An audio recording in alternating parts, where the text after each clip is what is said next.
The Pepsi Gotta Have It card. Look for it wherever you buy Pepsi. Teamwork. That's what works at News Channel 5. Here in Houston, the eyes of Texas and the country are upon the Republican Party tonight, second night of the Republican National Convention. This evening, fire and brimstone from someone who, the Republicans say, symbolizes their party's outreach to disaffected Democrats. Texas Democrat turned Republican Senator Phil Gramm. You're bound to hear some colorful attack rhetoric here in Houston. The question is, how does it play with you, the voter?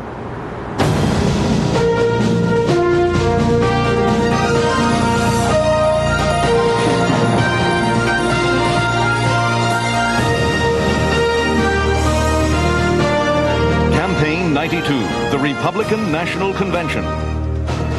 Live from the Astrodome in Houston, Texas, here is Dan Rather. Good evening. Here on the floor inside the Astrodome, the mood among Republican delegates is up. They loved last night's scathing attacks on Governor Clinton and on Mrs. Clinton, and they are thirsting for more. Tonight's featured speakers are Jack Kemp and Phil Gramm. Besides, of course, wanting to position themselves for presidential races in 1996, they will be trying to cut up Governor Bill Clinton's detailed economic plan for America's future. Their job is to smash it, and as they would put it, call it what it is. In their opinion, not very much. Now check it out. The Republican Party calls this domestic agenda night at their convention.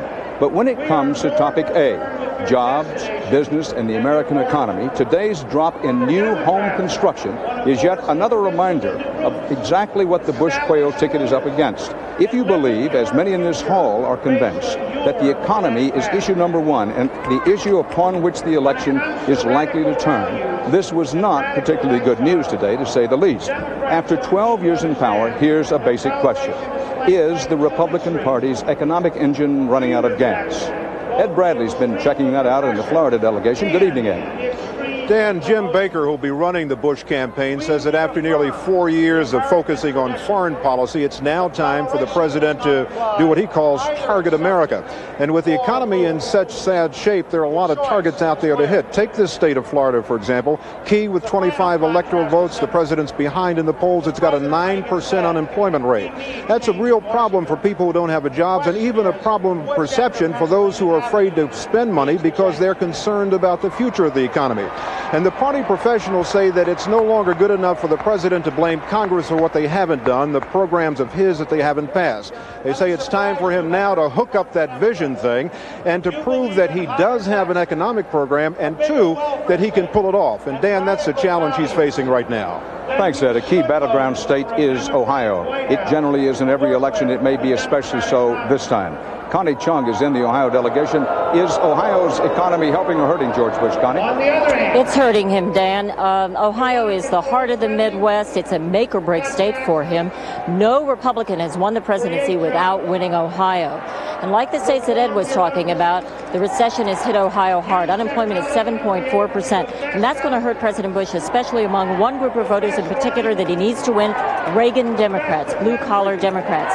Now, in 1988, Ohio was good to President Bush.